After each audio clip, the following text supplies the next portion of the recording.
we've got a list of 100 enhancements that the EOS R1 gets over the EOS R3, and all these are coming from a secret Canon presentation. But before we get to the details, please subscribe to this channel. It doesn't cost you anything, helps this channel grow, and keeps you up to date on the latest camera coverage. And while some of the capabilities might seem like they're made up, they're not. You see, they're machine translated from German to English. And there are a few enhancements where Canon is taking, how shall we say, liberties in order to get to that 100, and well, we'll cover those in just a few moments. So let's get started and let's take a look at the sensor. The Canon EOS R1 gets a 24.2 megapixel backside illuminated stack sensor, giving the R1 a slight resolution boost from 24.1 on the R3 to 24.2 megapixels. And the readout speed drops from 4.8 milliseconds to 2.8 milliseconds. And the second enhancement is the new Digic accelerator chip, which is also found in the R5 Mark II. It's similar in function to the AI chip in the Sony Alpha cameras, taking the load off the sensor and the image processor. And of course that helps reduce the rolling shutter as well. Now the Canon EOS R1 is also remote startable. That's really handy in those situations if you're shooting glacier photos one every hour for several months. If that might be a good situation to start and stop and fiddle around with it instead of having to fly back out to the fjord. The R1 gets an improved IBIS system with up to 8.5 stops, same as the R5 Mark II. And of course it gets a new user interface, a slightly improved user interface, especially in the video settings. Number 7, we get an improved audio low pass filter. But for many photographers that are looking for the R1, the faster flash sync speed is going to be a real hit, 1/400th of a second. And in terms of burst speed, 40 frames per second, we get an improvement there. And with that faster readout speed of 2.8 milliseconds, you're not going to see any sort of indication of rolling shutter, nothing at all if you're going to be shooting sports like tennis or anything like that. So that's a definite improvement. And number 9, improved LAN. It doesn't go into a lot of details, but we do get a new LAN indicator light, or LED. So there's that.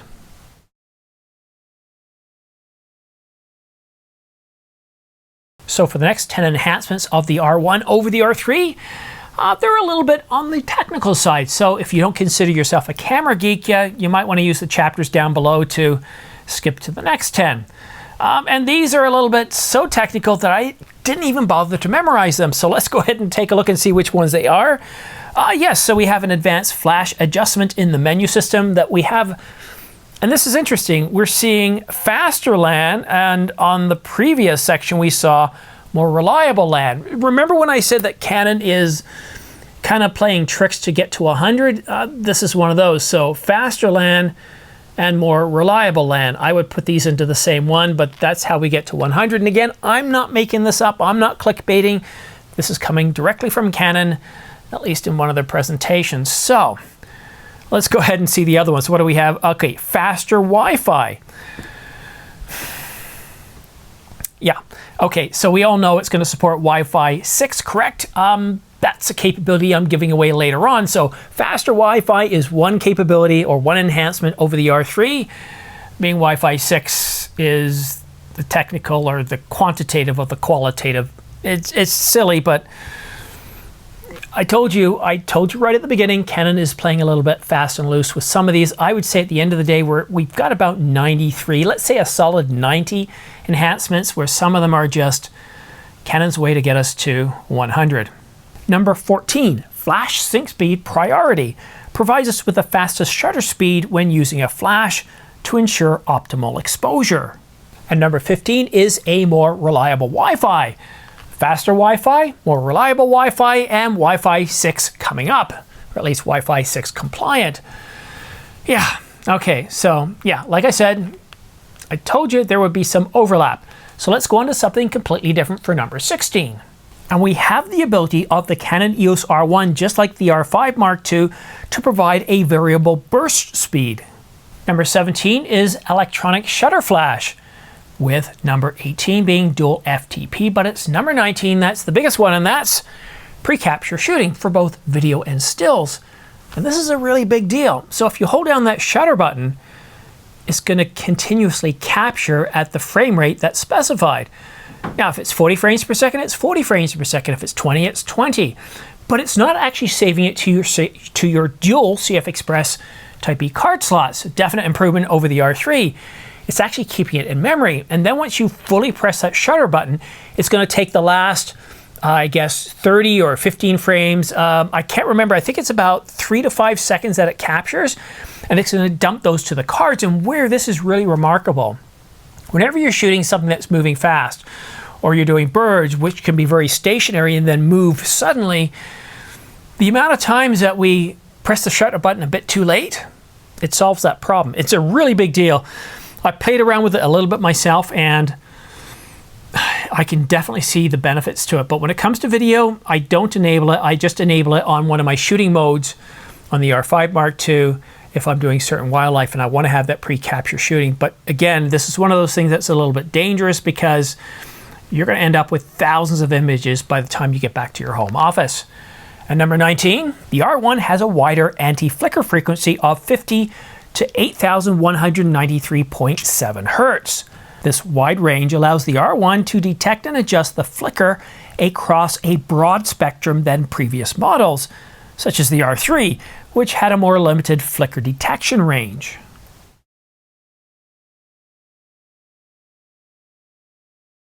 So for the next 10, we're really going to focus on the autofocus system, the many enhancements to the autofocus system of the R1. And if you thought the R3 had a pretty good autofocus system, no, the R1 is, I would say, in certain shooting scenarios, light years away. Now, the one benefit you get is that EVF. Now, the R3 has a really solid EVF, and we now see that in the R5 Mark II. But the R1 gets a 9.44 million dot resolution, same as a lot of the high-end Sonys. It provides WPA support, which provides encryption to protect your wireless transmissions. And number 23 is to change the spirit level. And what this allows you to do is when you're shooting with the R1, it allows you to carefully ensure that the photos that you get from shooting are perfectly balanced. Number 24, blackout-free display for the electronic shutter. And number 25, we get that person priority registration. I've already used this on the R5 Mark II, and it's really great if you're shooting, for example, my son, and he's in a crowd of people. It will actually identify him, lock onto him, and focus on him, even if he becomes temporarily obscured. And what's really neat about this is, I think the last time I was shooting, it was good for a pretty significant distance, but if you're getting far enough away to where the subject's head is basically really tiny, it's not going to be able to detect the person. So the person has to be, I would say if their head is about 1/5 the size of the frame, then it's going to work quite well. Number 26, eye-controlled autofocus is much faster and more accurate than the R3 implementation, though a few firmware updates will be required to get it working for everyone. And the ability to control the eye-controlled eye position speed, I know that's a mouthful, but it's a lot more accurate. The speed is doubled, making it far more useful in real-world situations than the R3, where it was more of a gimmick. And of course, when it comes to eye-controlled autofocus, the EVF has a view size setting. But there's another benefit to the R1 over the R5 Mark II and the R3 is the cross-type autofocus points. The R5 Mark II doesn't have it, and the R1 does.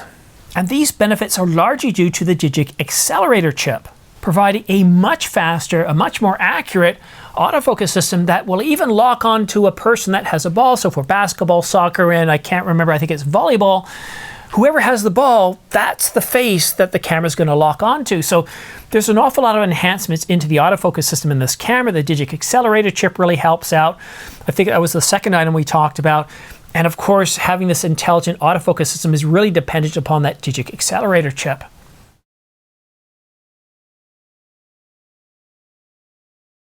And as we talk about the autofocus system more between capabilities or enhancements 31 to 40 over the R3, we're going to talk about the action priority mode. That's the mode where the camera is able to lock onto the subject with the ball, such as volleyball, basketball, and soccer.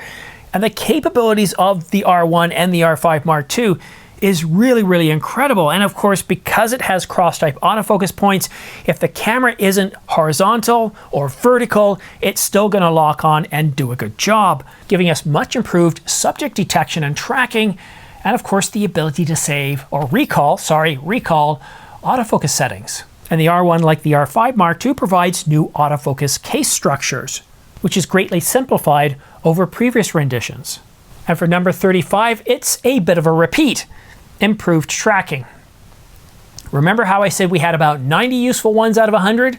Yeah, okay, now let me kind of read these off because some of these are pretty boring and really shouldn't even be in here, but we have an autofocus help menu. New autofocus settings, so there's a whole bunch of new autofocus settings without specifying the details. The autofocus operation AI focus as is now the standard, and subject tracking of out-of-focus objects. And this is actually pretty big, especially if you're doing a lot of spraying and praying. And I know it's not always spraying and praying, but when you get back to the office with several thousand images, it's really nice if the camera can identify the ones that are out of focus, and that's one of the benefits here. And number 40, double the autofocus point update rate.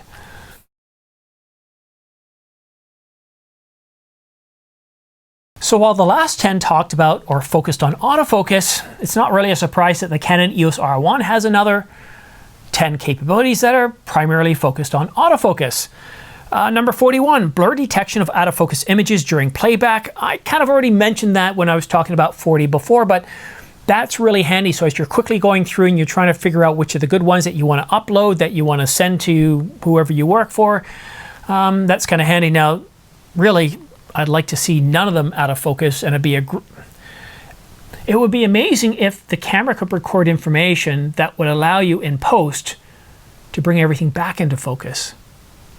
The iPhone 15, I believe, can do that, but I don't expect the R1 to be able to do that. That takes quite a little bit of programming, and of course what you're getting, it's kind of like some of those other capabilities, the AI capabilities in this camera. It's no longer an image you took, it's basically a manufactured image, and well, that's no good. Now also in the viewfinder we actually have the time display, and what I like about, well actually no, I'm going to save that for another one. I don't want to give too much away. And number 43, the aperture ring control is now available in both video and photo modes. And number 44, it's improved white balancing. Number 45, improved metering. And number 46 is improved auto lighting optimizer. 47 is a really big one for the R5 Mark II, and of course we have it with the R1, and that's a full-size HDMI port, or Type A. And I'm surprised that Canon put this one on the R1 as number 48, and it's less overheating. I wasn't aware that the R3 overheated. At least nobody that I knew had overheating problems with the R3. And if you ever had overheating problems with the R3, let me know in the comment section down below. As I mentioned earlier when I talked about pre-capture shooting, that works in both video and stills. And for video, you get 3 to 5 seconds. And number 50, magnifying glass when recording video.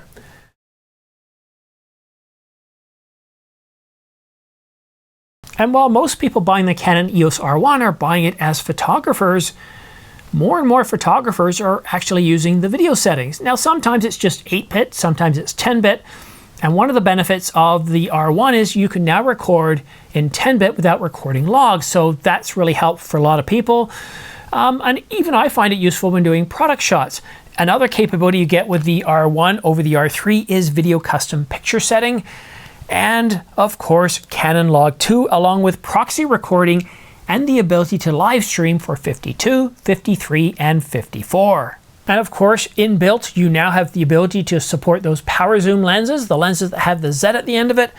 Now I don't know why Canon just doesn't put PZ at the end instead of Z, because Z stands for power zoom adapter. Well, that it will support the power zoom adapter. It doesn't automatically come with a power zoom adapter. Other capabilities in terms of video, we have extended video recording. I believe it's up to 6 hours. That's the same as the R3. I don't know if it extends faster than that because I haven't had a chance to see the manual yet.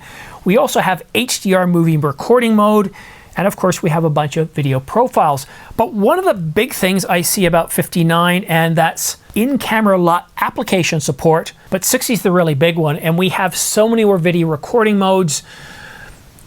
Previously, if you wanted to record in 10-bit, you had to record in Canon Log 3.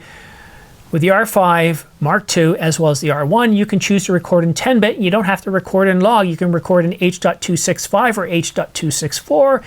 You have a lot more freedom. In fact, there's so many more video modes that when you first start playing around with it, you're going to feel like, oh my God, what have they done here? I just can't keep track.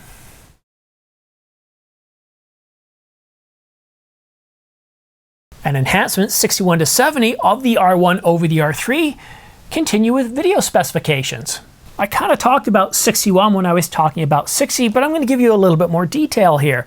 We now get H.265 in 420, as well as the option for 10-bit without shooting log.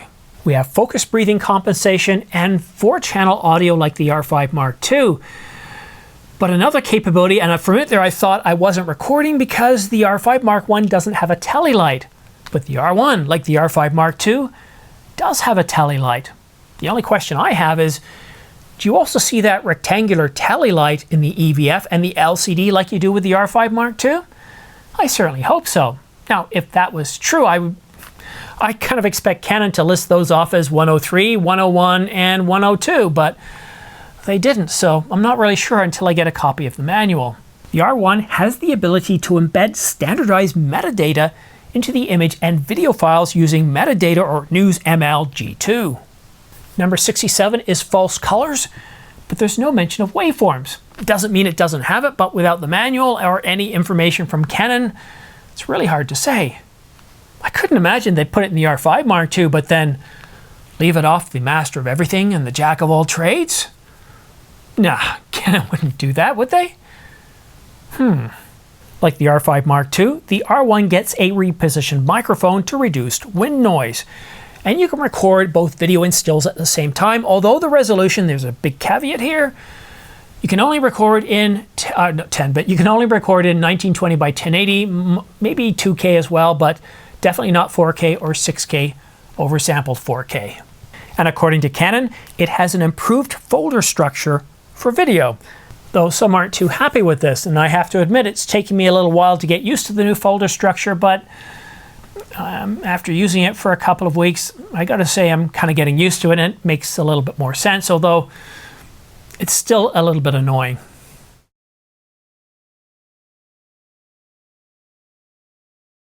I'm going to go through these a little bit faster because some of them are a little bit low level and a little bit technical, and that spells boring. So number 71, individually customizable focus ring on hybrid RF lenses. Number 72, this is where we have a repeat. It's called the enhancement over the R3, Wi-Fi 6. Come on, we already talked about faster Wi-Fi and reliable Wi-Fi. Number 73 is Bluetooth 5.2. 74, tagging and sending, very handy in the field. And number 75 is automatic network switching. That's really handy if you're on a network and it's starting to fade, it's a little bit slow. Switching over to a faster network is definitely an improvement. We also have the ability to switch from LAN to Wi-Fi, and we can have multiple devices paired via Bluetooth. And actually the Canon app is, I paired the R5 Mark II, so much easier than the R1. I'm glad to see that Canon improved that. Number 78, automatic resending of FTP, or automatic resending over FTP if it fails the first time. And we have, I think that says filter. Yep, filter, sent, not sent, and remote shooting bug reports.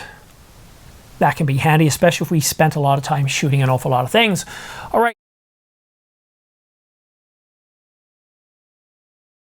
All right, 81 to 90. Again, we've got some rather boring ones here, so I'm going to run through these rather quickly. We have Content Transfer Professional, or CTP, the app, and customizable buttons for playback, new memory card capacity, and of course, new memory card capacity. That's actually 2. I don't know how that got merged into number 82. I'd like to talk about both of those. Now, the customizable buttons, great, but I think we could customize an awful lot more in the menu settings, and the new memory card capacity, I think that's pretty handy. But what I like is the new overheating indicator, and on the R5 Mark II, it hasn't come up at all yet. I'm just shooting and it works great, but I do have auto temp power off set to high, not standard, which is the default setting. We have a new hot shoe cover with a lock, and hopefully it's not like the one in the R5 Mark II, which is damn near impossible to get off. However, what you might want to do if you've pre-ordered the R1, or if you're looking at pre-ordering it, and if you do pre-order it, please use my affiliate links down below. I recommend picking up the R3 hot shoe cover. Now, while some people say they lose those on a regular basis, I'm not as rough with my gear, and I've yet to have the R3 hot shoe cover come off the R5 Mark II. So I get a sense, I haven't heard anything from anybody, but I get a sense they're probably using the exact same hot shoe cover as the R5 Mark II, and I've got that thing off. I hurt my hand a while ago and I just couldn't get the damn thing off, so it's off permanently. We have a new joystick for number 85. We have focus stacking for 86, recording emphasis for 87, frame markers for 88, a new button layout, and 90 is an anti-fog eye cup. I like that one. I remember covering an anti-fog patent application that covered a whole slew of cameras, and I was wondering if this would somehow make it into the R5 Mark II and the R1. Well, at least the eye cup did.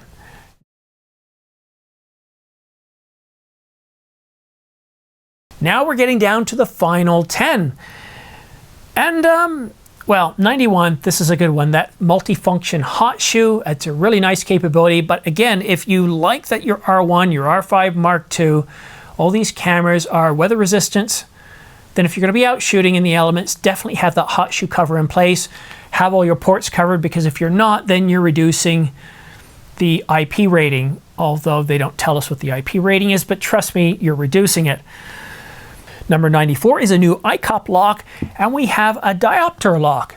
That one's interesting. I do use it, but I've never had it kind of change on its own, or not change on its own, but me accidentally change it. But it's nice to know there's a lock there. And of course, this shouldn't be on the list here. 2 CF Express Type B card slots. Canon, I don't know what you were doing. I don't know what you were thinking. The R3, when it came out at $59.99 with just a single CF Express Type B card slot, whoever made that decision should be taken outside and flogged. Seriously, if there's going to be an R3 Mark II, you better damn well have dual CF Express Type B card slots, because otherwise it's just silliness. We do have a memory card try this again. Memory card we have a memory card lock. I don't know why I couldn't say that word, especially when it's written right here and it's written correctly.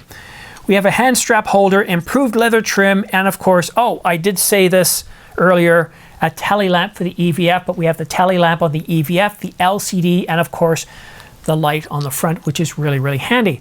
So we have 100 enhancements, but like I said, it's really down to about 90, 92, because at least when it came to the LAN and Wi-Fi, Canon kind of stretched those out a little bit. So we definitely have about 90 improvements over the R3. The big differences that I really saw in these cameras is the autofocus system. The cross-type autofocus system with the R1, huge improvements there. However, one thing to keep in mind, and I appreciate everybody that did pre-order the R1 using my links and the R5 Mark II, but keep in mind for at least the first couple of firmware updates, you're probably going to deal with some strange issues. I'm noticing that with the R5 Mark I, nothing like the overheating with the Mark I, but the R5 Mark, I went and said R5 Mark I when I meant R5 Mark II, didn't I? What I'm trying to say is the R5 Mark II is a whole lot more reliable than the Mark I. We didn't have that overheating that the Mark I did, but there are lots of strange issues. Every now and then the LCD goes completely black. It doesn't happen that often. It always happens when I don't have my iPhone close by. Nothing happens. I can see through the EVF and I have to just turn it off and turn it on again, and it works. The other problem I'm having, and that many others are having, there's not enough batteries. So if you did order the R1, maybe you might want to order an extra battery at the same time. And if you are interested in buying the R1, you haven't pre-ordered already, please consider using my affiliate links down below. I have them in the description, the same ones that I have flashed up on the screen here. If you do use them though, it's for transparency, it's very important to tell you that I can get anywhere from 2 to 8% back depending on what you buy, where you buy them, whether you buy batteries versus the camera. And I want to say a special thanks to all of you that have used my pre-order links for the R1, for the R5 Mark II, or just used my affiliate links in general, because you're the reason why this channel is staying around. And what I love about using affiliate links, you notice how I don't have a single 45-second or 60-second spot to Squarespace or anything like that. I could make twice as much as I do on YouTube, but I'm not doing it because I believe that enough of you are using my affiliate links and my pre-order links that I'm not going to put any more ads in here. I find the level of ads a little bit annoying sometimes, and for those of you like myself that spend the $10 a month or whatever it is to not have to have YouTube ads and then your favorite channel puts in a 60-second spot, I think that really kind of spoils the user experience. So you get to pre-order, it doesn't cost you anything extra, you don't have to put in any codes, fill out any forms. If you're buying from Adorama, B&H, or Amazon.com, you've got pre-order links for those sites there. So a big thanks to everybody. You're keeping this channel on the air. It's very much appreciated. But also, you know, if you have the opportunity and you've got a great local camera store that I do, then also support your local camera store, because, you know, with the decreasing sales out there, these guys are being affected by it. And what I love about local camera stores is usually you have a really good staff. They're very knowledgeable. And I just love going into my local camera store to see what new, well, I shouldn't say new, but yeah, new SKUs of used lenses they have in stock and seeing what I can pick up. Right now I'm looking for an EF 50mm f1.2.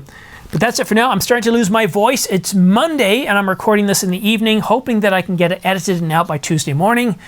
But you might be watching this on Wednesday. Anyhow, thank you so much for tuning in. Have yourself a great day, and we'll see you again soon. And can do dual recording, so it can record 1080p video while also taking photos. However, if you try to record it in 6K over sample 4K or 4K, you don't have that up a bit.